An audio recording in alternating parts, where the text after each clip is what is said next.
3 महामंत्र। ओम त्वमेव साक्षात् श्री महालक्ष्मी महासरस्वती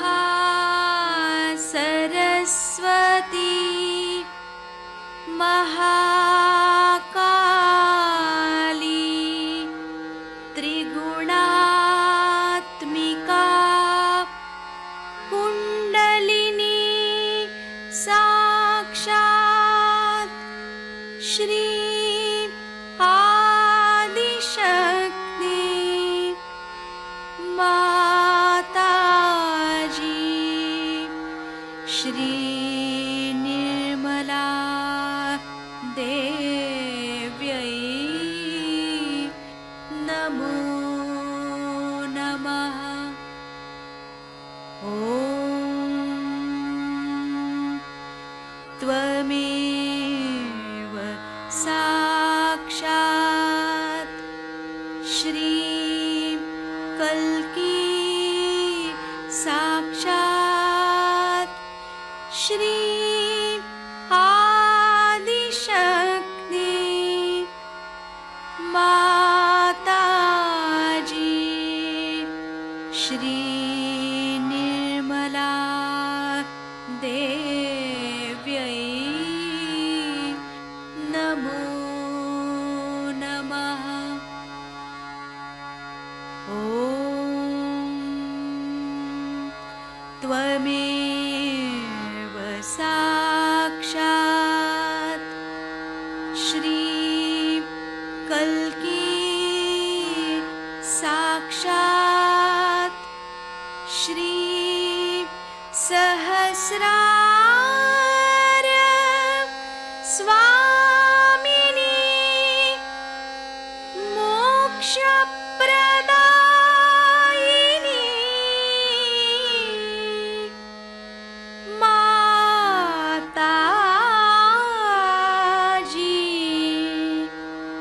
श्री निर्मला देव्यै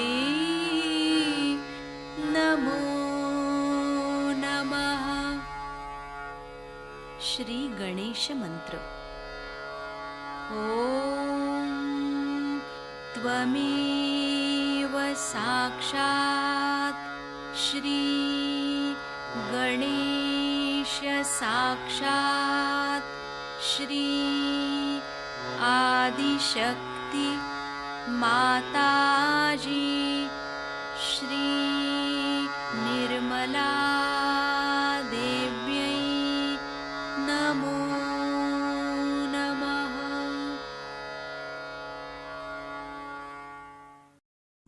जय श्री माता जी। दोनों हाथ माँ के सामने, हृदय में श्री माता जी को देखेंगे। परम पूजनीय श्री माता जी, कृपा करके हम सभी के हृदय में अपना स्थान ग्रहण कीजिए। बार बार श्री माता जी को हृदय में आवाहन करेंगे। श्री माता जी, कृपा करके हम सभी के हृदय में अपना स्थान ग्रहण कीजिए। श्री माता जी, हम सबको क्षमा कर दीजिए, हम सभी अज्ञानी हैं। संपूर्ण चित्त बीचों बीच हृदय में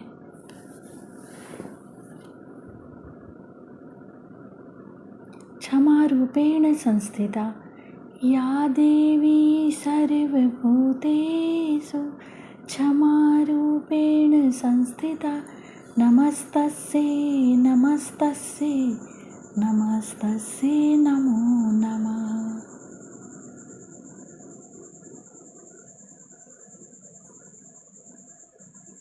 धीरे धीरे अपने संपूर्ण चित्त को दोनों हाथों पे अपने चित्त में श्री माता जी को हमेशा रखेंगे। धीरे धीरे अपने संपूर्ण चित्त को लेफ्ट विशुद्धि पे बाह्य विशुद्धि पे संपूर्ण चित्त।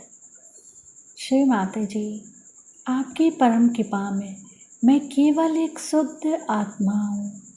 श्री माता जी, आपकी परम कृपा में मैं केवल एक शुद्ध आत्मा हूँ, इसीलिए मैं दोषी नहीं हूँ। श्री माता जी, मैं बिल्कुल भी दोषी नहीं हूँ। श्री माता जी, मैं बिल्कुल भी दोषी नहीं हूँ। श्री माता जी, मैं बिल्कुल भी दोषी नहीं हूँ। संपूर्ण चित्त बाह्य विशुद्धि पे ही श्री विष्णु माया मंत्र ओम त्वमेव साक्षात् श्री विष्णु माया साक्षात् श्री आदि शक्ति माता जी श्री निर्मला देव्यै नमो नमः।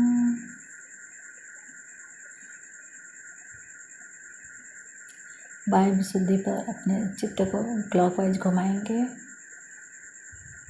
7 टाइम्स।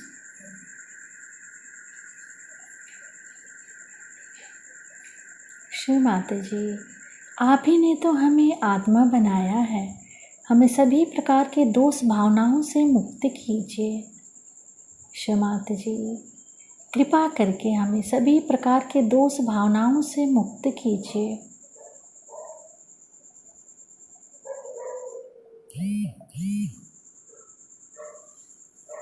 धीरे धीरे अपने संपूर्ण चित्त को लेफ्ट आज्ञा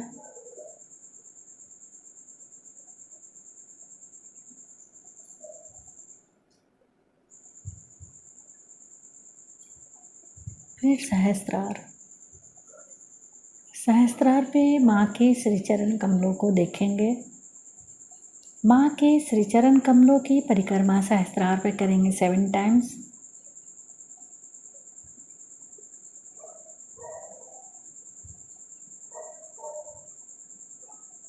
श्री माता जी, कृपा करके हमें निर्विचार कर दीजिए।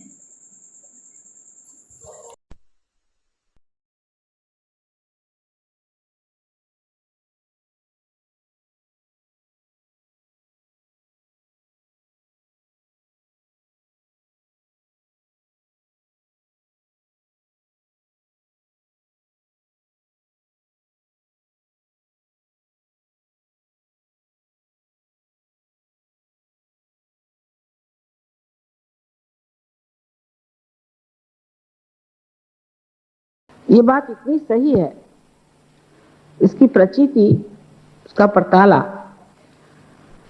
इस प्रकार है कि विदेशों में जिन्होंने कभी भी कोई रागदारी नहीं सुनी, जो ये भी नहीं जानते कि हिंदुस्तानी म्यूजिक क्या चीज है या किस तरह से बनाई गई है,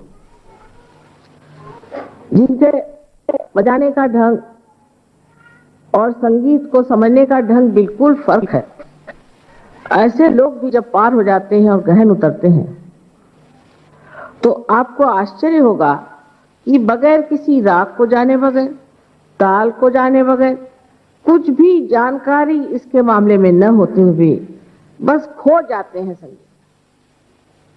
और जैसे आपके सामने आज चौधरी साहब ने बजाया, जब लंदन में बजा रहे थे तो घंटों लोग अभिभूत उसमें बिल्कुल पूरी तरह से बह गए थे।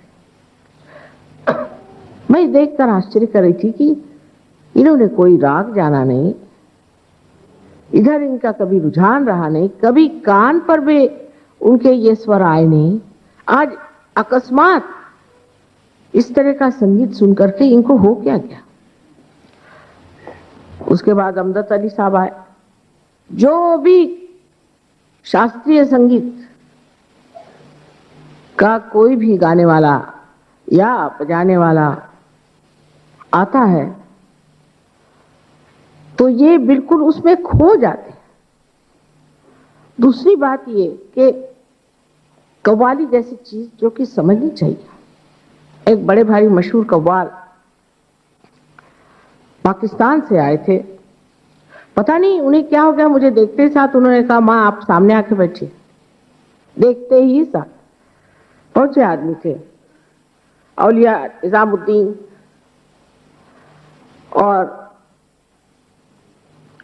चिश्ती शरीफ के दरगाह पे लिखे हुए इतनी सुंदर कव्वाली उन्होंने कही।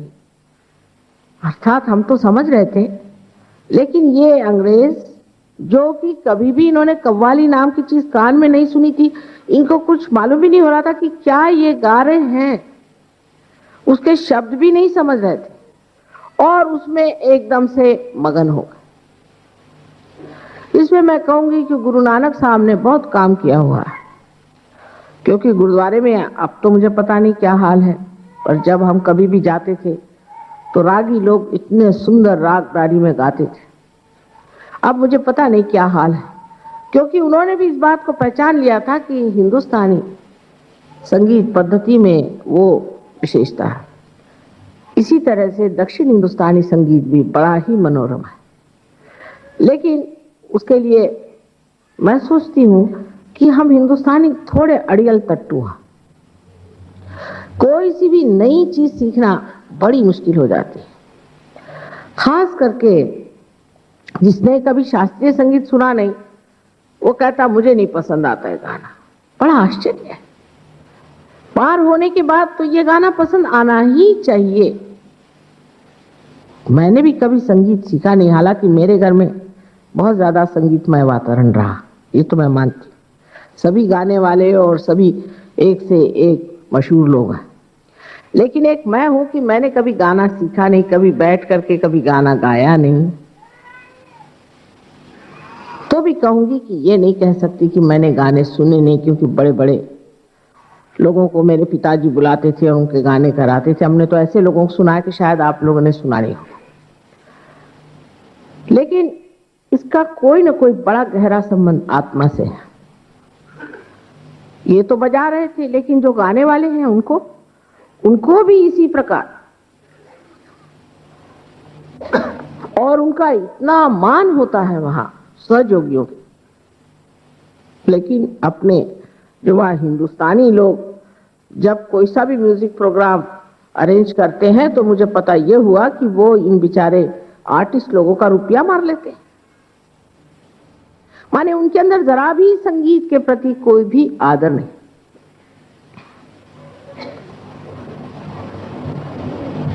कुछ हिंदी भाषी लोगों में ये भी जिद होती है कि दूसरे किसी की भाषा ही नहीं सीखते, जैसे अंग्रेज का हाल है। एक बार आप अंग्रेजी सीख लेते हैं, फिर आप कोई भाषा सीख नहीं सकते।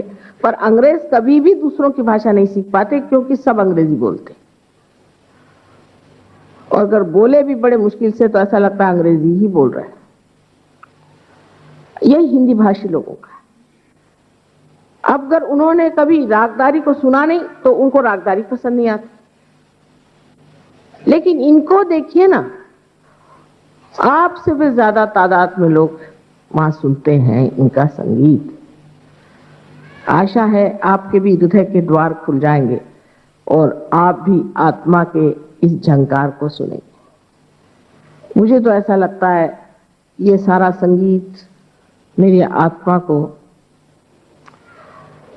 झंकारता है, और उसमें झंकार कर उसकी प्रतिध्वनि आप लोगों तक पहुंच रही है। ये संगीत अपने अंदर चैतन्य भर के सब में बहता है, इसमें से चैतन्य बहता है। हमारे पास कितनी गहरी चीजें इस देश में है, इस गहरी चीज को पाना चाहिए, उसको जानना चाहिए।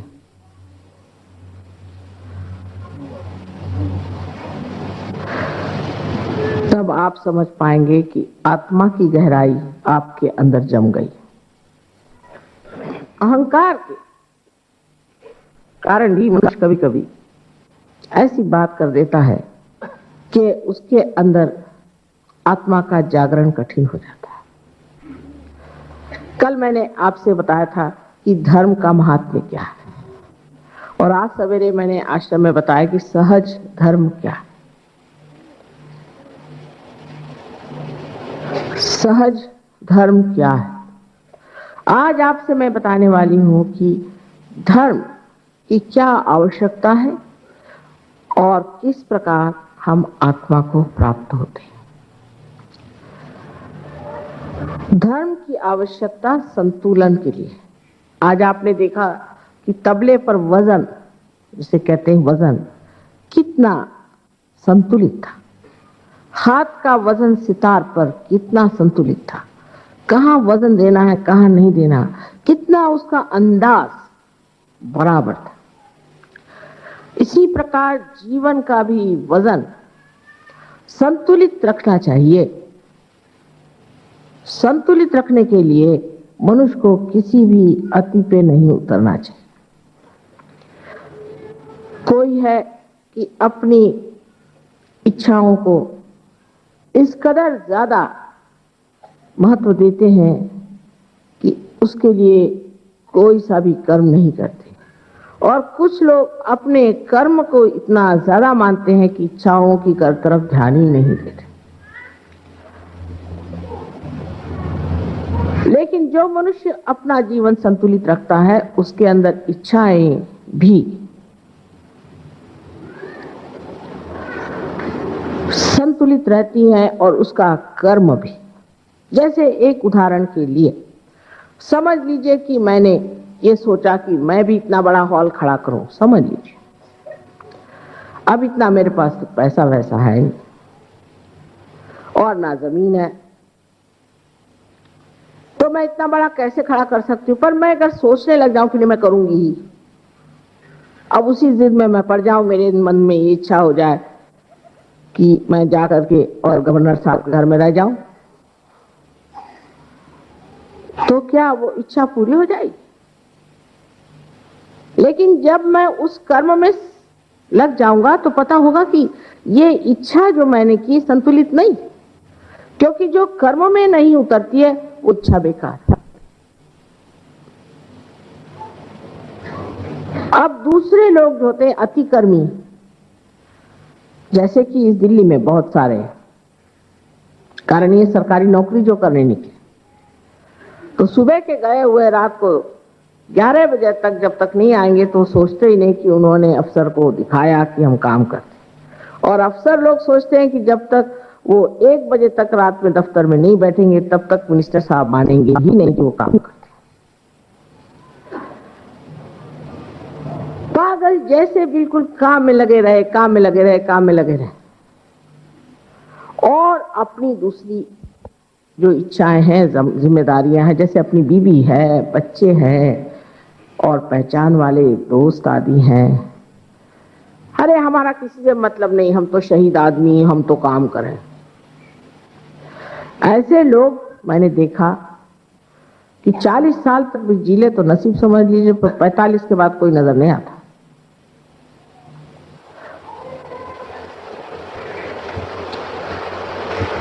लेकिन जो आदमी संतुलित होता है वो काम भी अच्छा कर सकता है, बढ़िया काम कर सकता है, एफिशिएंट भी होता है और उसका बुढ़ापा भी अच्छा कटता है। लेकिन आप ऐसे अनेक लोग पाइएगा कि जो पागलों की तरह काम पर लगे रहते, और काम जितना हो रहा है अपने देश में उसके बारे में जितना कहा जाए उतना ठीक है। और सब लोग काम बहुत करते, मुझे तो कोई काम दिखाई नहीं देता। जो जहां खुदा पड़ा है वहां खुदा पड़ा है, जो बिगड़ा पड़ा वो बिगड़ा पड़ा है। एक हम लोग बचपन में खेलते थे खेल, उसका नाम था जहां पड़ी वहां सड़ी। वो चीज अपने देश की है, लेकिन अपने यहां जितने लोग काम करते हैं उतने तो कोई भी देश में लोग नहीं काम करते। और सबसे इनएफिशिएंट देश अपना। उसकी वजह यह है कि एक हद तक पहुंचने पर ये कर्म करने वाला भी थक जाता है, उसको दूसरी साइड भी देखना चाहिए। तब फिर इसको जांचना चाहिए अपने इच्छाओं में। अगर मुझे संगीत सुनने की इच्छा है और मेरे पास टाइम नहीं तो मैं नीरस हो जाऊंगी। मेरा एक जीवन एकदम नीरस हो जाएगा। जैसे आजकल आपने देखा होगा बहुत पागलों तरह लोग रास्ते में दौड़ते हैं, जॉगिंग करते हैं। ऐसे बहुत से लोग इनमें से मैंने देखे, वो आके मुझे बताते हैं कि माँ हम तो स्थितप्रज्ञ हो गए। मैंने कहा कैसे? मेरी माँ मर गई तो भी आंसू नहीं आए, मेरे बच्चे मर गए मुझे कुछ परवाह नहीं, मेरी बीवी मर गई मुझे परवाह नहीं। अरे वाह, ये स्थित प्रज्ञ की भाषा कहां से आ गई? इतने नीरस हो जाते हैं। फिर अपने हठ योगी होते जो सर के बल खड़े होते हैं और बहुत ज्यादा राइट साइडेड, आज सर के बल खड़े हुए तो पता नहीं कल क्या अतड़ियां निकाल देते हैं पेट में से। मेरा तो घबराहट हो जाती किसी को देखती हूँ मैं, बाप रे बाप अब क्या होने वाला। अब उसमें जो लग गए तो इतने ज्यादा उसमें घुस जाएंगे कि ये नहीं सोचेंगे कि हम किस लिए कर रहे हैं, ये पागलों की तरह उसमें भी लग जाए। और उसमें संतुलन न होने की वजह से ऐसे लोगों को हार्ट अटैक बहुत जल्दी आ सकता है। और सबसे बड़ी बात तो ये होती है कि इनका हार्ट ही पत्थर हो जाता है। ऐसे घरों में हमेशा डिवोर्स होंगे, बीवी से झगड़े होंगे, उनको कोई भी चीज अच्छी नहीं रहती, वो बिल्कुल हनुमान जी का अवतार हो जाते हैं। उनको दूरी से बात करना ठीक है, अगर सो रहे हो जगाना हो तो एक लकड़ी से जगाइए दूर से, नहीं तो आपको ठिकाने लगा देंगे। और जो दफ्तर में इतना ज्यादा काम करते हैं वो भी बहुत क्रोधी होते हैं। कारण ये कि दफ्तर में तो साहब हमेशा बिगड़ते रहता है, वो सारा आकर के बीवी पर बिगड़ना, उस पर चीखना चिल्लाना शुरू हो जाता है क्योंकि मैं काम कर रहा हूं। ये एक सर्वसाधारण बात मैंने आपसे कही। लेकिन धर्माचरण जो है उसमें भी हम अतिशयता जब करते हैं और लेफ्ट में बहुत चले जाते हैं, तो अब भक्ति में लग गए तो क्या कि वो 65 मरतबा हाथ धोएंगे और 80 मरतबा पैर धोएंगे। सहयोग में भी कुछ कुछ लोग ऐसे पागलों तरह करते हैं। मैं देखती हूँ कि मैं भाषण दे रही हूँ और अपने चक्र चला रहे हैं पागलों की तरह, सर पे वो दे रहे हैं, बंधन दे रहे हैं। अरे इसकी कोई जरूरत है? हम बैठे हैं ना सामने, इसको ठीक कर रहे हैं, उसको ठीक कर रहे हैं। ये अतिशयता जो है इसे छोड़ देना, बीचों बीच रहना। अब कोई अगर बहुत ज्यादा ये सोचे कि मैं तो साहब किसी काम का नहीं हूं, खासकर गजरिया लोग, शराब पीने वाले लोग, शराब पीने वाले हमेशा रोते रहेंगे और कहेंगे कि साहब मुझसे दुखी कोई नहीं, सब दुनिया इनको देख देख दुखी थी। अब ऐसे लोग लेफ्ट में चले गए। ऐसे लोगों को भूत पकड़ लेते हैं, भूत जो अपने को कहता है मैं बड़ा बुरा हूं, मैंने बुरे काम किए तो सारे बुरे काम वाले आपके खोपड़ी पे आके बैठ जाएंगे। और जो राइट साइड में बहुत जाते हैं इनको भी एक तरह के भूती पकड़ते हैं, पर उनको राक्षस कहिए, जैसे कि हिटलर ने राक्षस बिठाए थे जर्मन लोगों पर। वो राइट साइडेड मूवमेंट कि हमसे बढ़ के कोई नहीं, हम सबसे महान है और हम चाहे सबकी गर्दन काटें। इस तरह से आंखों पे खून चढ़ जाता है, फिर जिसको चाहे उसको मारते फिरते हैं। उनको लगता है ठीक है हमको मारना ही चाहिए। इस प्रकार के दो तरह के विक्षिप्त लोग अतिशय में आते हैं और जो अतिशयता अगर ज्यादा हो जाए तो मनुष्य के लिए बड़ी हानिकारक होती है। तो मनुष्य को बीचों बीच रहना चाहिए, संतुलन में रहना चाहिए, ये धर्म है। अब इस धर्म का आलंबन क्यों? क्योंकि जो चीज आकाश में उड़ना चाहती है उसमें अगर संतुलन नहीं हो, किसी अगर एरोप्लेन में संतुलन न हो, एक ही उसमें विंग हो, तो वो 2 मिनट में ठिकाने लग जाता है जब उड़ने लगता है। इसलिए जब मनुष्य में संतुलन होता है तो कुंडलिनी बहुत आसानी से उड़ जाती है। हमारे सर में जैसे मैंने बताया था कि 2 संस्थाएं हैं जिसे हम मन और अहंकार कहेंगे, लेकिन अंग्रेजी में इसे सुपर ईगो और ईगो कहते हैं। ये दोनों की दोनों जाकर के हमारे सर में इस तरह से एक के ऊपर चढ़ जाती है, तब हमारी तालू जो है एकदम से कैल्सिफाइड हो जाती है। ये दोनों ही चीजें इन 2 प्रकृति में से निकलती है, एक तो जड़ प्रकृति और एक एक्टिव कार्यशील प्रकृति। और ऐसा कहिए आप कि जिसे हम तमोगुणी कहते हैं और एक रजोगुणी। इन दोनों की वजह से ये संस्थाएं तैयार हो जाती हैं। और जब ये एक के ऊपर एक कोई सी भी ज्यादा चढ़ जाती है तो आप समझ सकते हैं कि कुंडलिनी का बाहर निकलना और भी कठिन हो जाता है।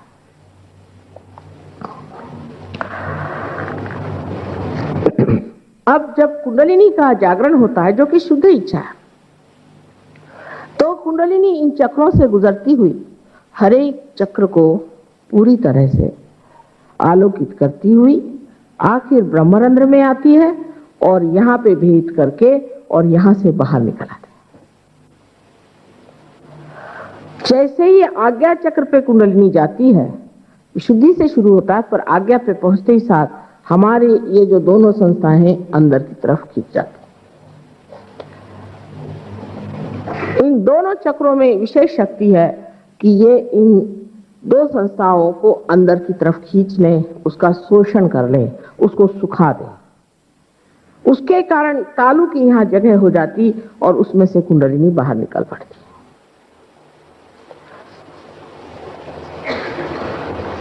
अब आत्मा के बारे में हमने सुना है कि आत्मा सच्चिदानंद स्वरूप है।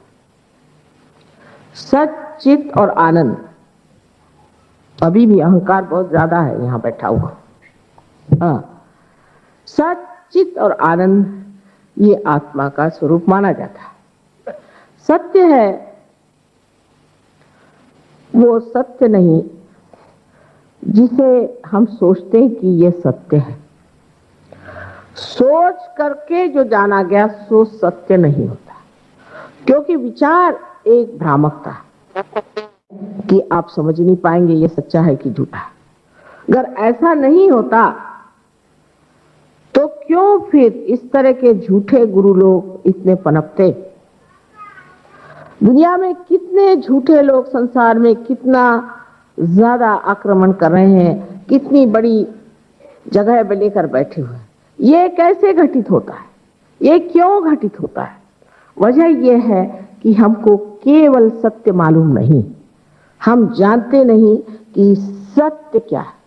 अब समझ लीजिए, हम आपके सामने कुछ भी कह रहे हैं, कुछ भी कह रहे हैं, क्या ये हम सत्य कह रहे हैं या असत्य कह रहे हैं? क्या आप कह सकते हैं कि हम बिल्कुल सत्य कह रहे हैं, सत्य के सिवा और कुछ नहीं कह रहे हैं और यही केवल सत्य है? नहीं कह सकते। हो सकता है हम भी कोई झुठला रहे हो, आप हो सकता है। ये भ्रम बना ही रहेगा। कब तक?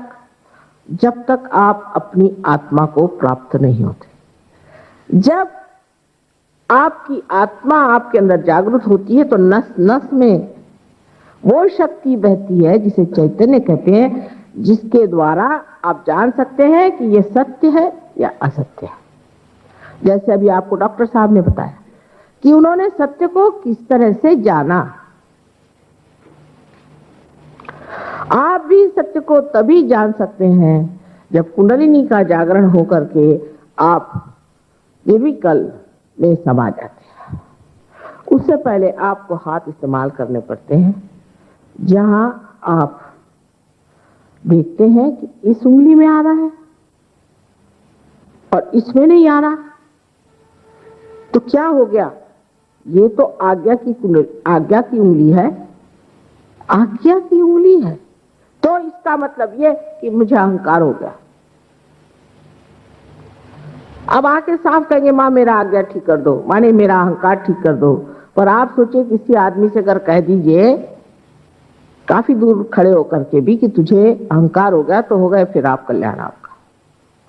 पर स्वयं ही मनुष्य आकर के आपसे कहेगा कि अरे बाप रे ऐसा मेरा आज्ञा पकड़ रहा है। क्योंकि जो अहंकार एक बार सुखावह लगता है, आनंददायी लगता है, हाँ हाँ क्या कहने, हमको हार पहना है, बड़ी हमारी सबने बड़ी वाह वाह करी, हमारा जय जयकार हुआ, इससे जो आदमी बहुत खुश हो जाता है, वो पार होने के बाद उसका सर दुखने लग जाता है। जैसा ही उसका अहंकार चढ़ जाएगा, अरे बाप रे इतना सर में दर्द हो रहा है माँ, मेरा तो आज्ञा चढ़ गया, तो वो भागता है ऐसी चीजों से जो उसे अहंकार दे।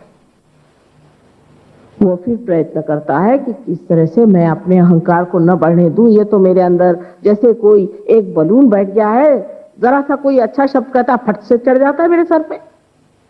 तो वो अपने अहंकार से दूर हट के उसे देखता है, आहा चढ़ गए फिर घोड़े पर, चलो उतरो।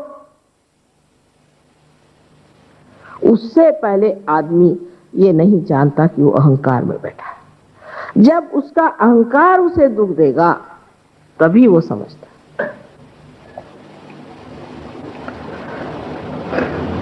अहंकार की पीड़ा सिर्फ आप आत्म साक्षात्कार के बाद ही जानेगा। आप देखिए कि अगर मनुष्य का अहंकार टूट जाए इसी तरह से, तो दुनिया में अमन और चैन हो जाए और शांति आ जाए। दुनिया में बहुत से लोग हाथ जोड़ के बात करेंगे, साहब मैं क्या कहूं, मैं तो आपके चरणों की धूल है, और अहंकार इतना बड़ा बोझा सर पे लेकर के और ऐसे इससे बात करेंगे कि मनुष्य सोचेगा क्या, हो क्या नम्र मनुष्य है। लेकिन एक आत्म साक्षात्कार ही जानता है कि कौन असल में नम्र है, कि चाहे वो चिल्ला चिल्ला कर डांट भी रहा हो तो भी वो जानेगा कि ये नम्रता से ही डांट रहा है।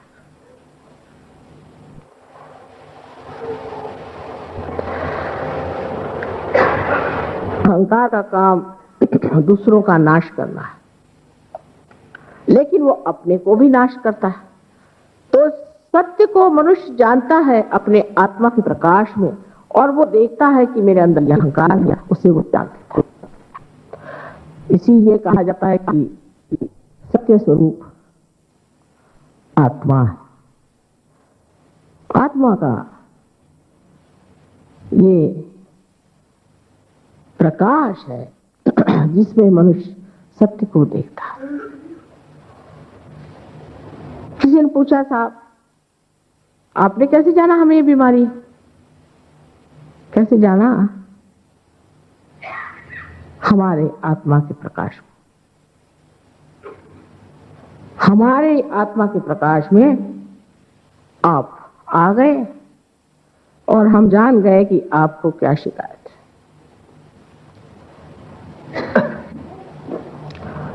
यहां बैठे बैठे आप किसी के बारे में भी जान सकते हैं, अगर आप आत्म साक्षात्कारी हैं, कि उनका क्या हाल है। एक दिन निक्सन साहब के बारे में मैंने कहा, जरा निक्सन का हाल तो देखो क्या हो रहा है। उस सहयोगी ने हाथ किया, माँ ये क्या हो रहा है, हमारे तो सारे हाथ झपझप हो रहे। मैं कहा समझ गई, इसलिए मैंने कहा था पता कर लो, तो बाद में तुम्हें समझ आएगा। मुझे तो समझ आ गया था, लेकिन मैंने कहा ये भी देख लें।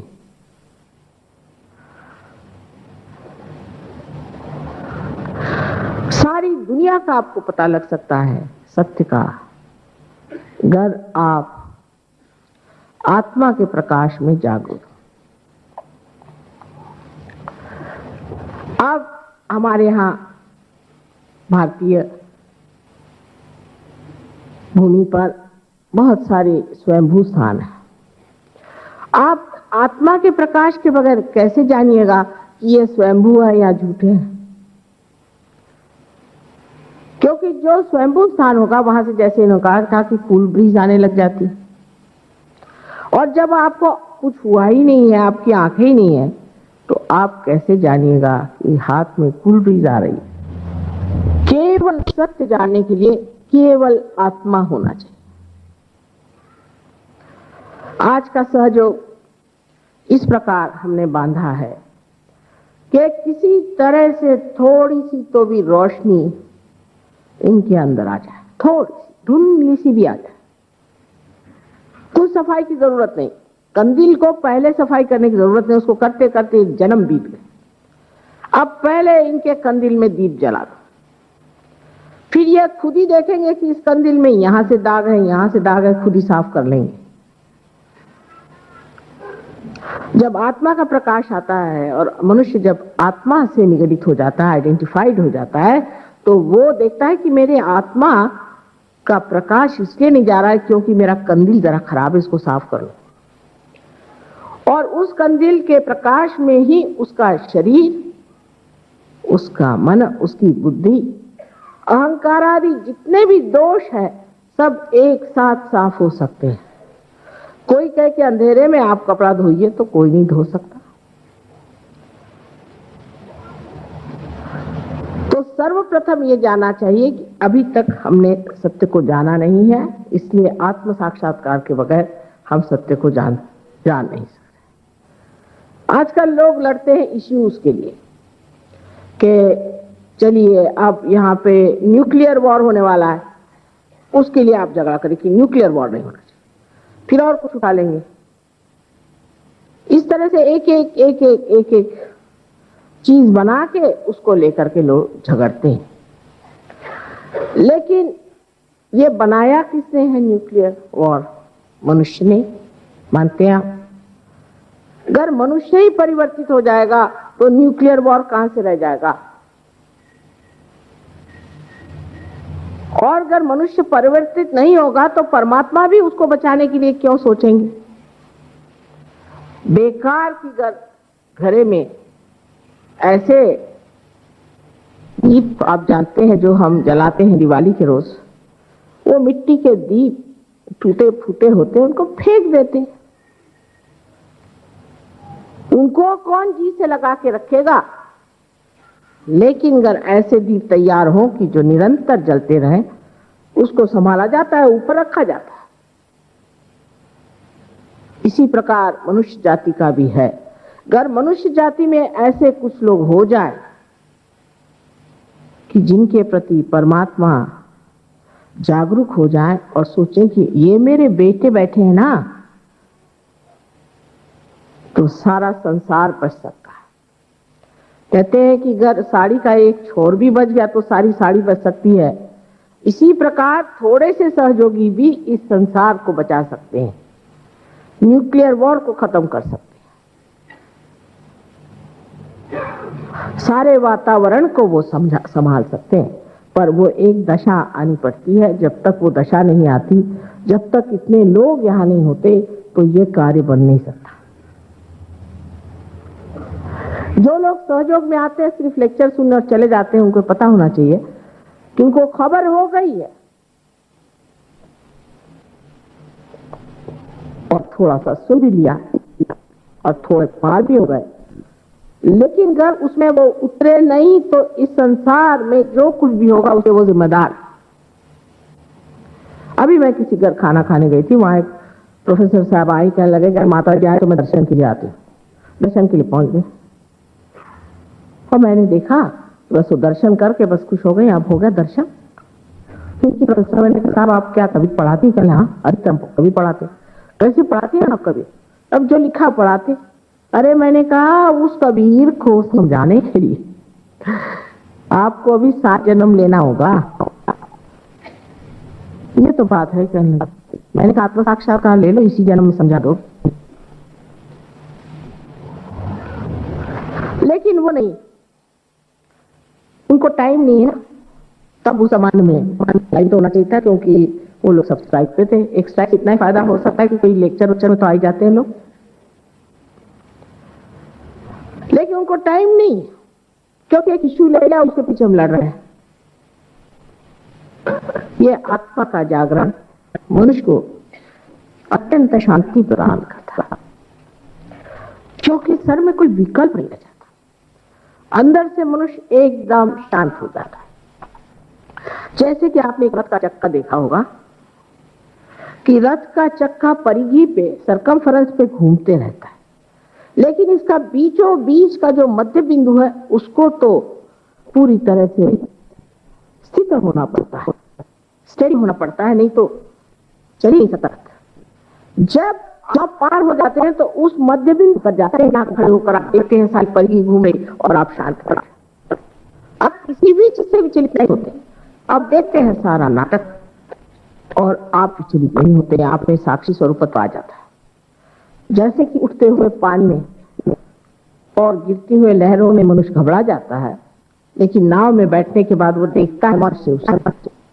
इसी प्रकार मनुष्य जब आत्मा की नाव में बैठ जाता है तो किसी चीज से विचलित नहीं होता, उसमें शांति प्रस्थापित हो जाती है। अंदर की शांति से ही बाह्य की शांति आने वाली है, और बाह्य की शांति से अंदर की शांति नहीं आ सकती, क्योंकि बाह्य में जो शांति बनाई गई है ये सब कृत्रिम है, आर्टिफिशियल है।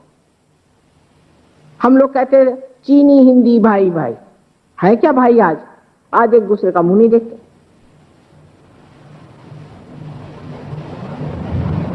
पहले सिख लोग और जो दुनिया में आए तो हिंदुओं के रक्षण के लिए आए, अब एक दूसरे का मुंह नहीं देखते। सब दोस्ती कैसे खत्म हो गई? क्या हो गया? हम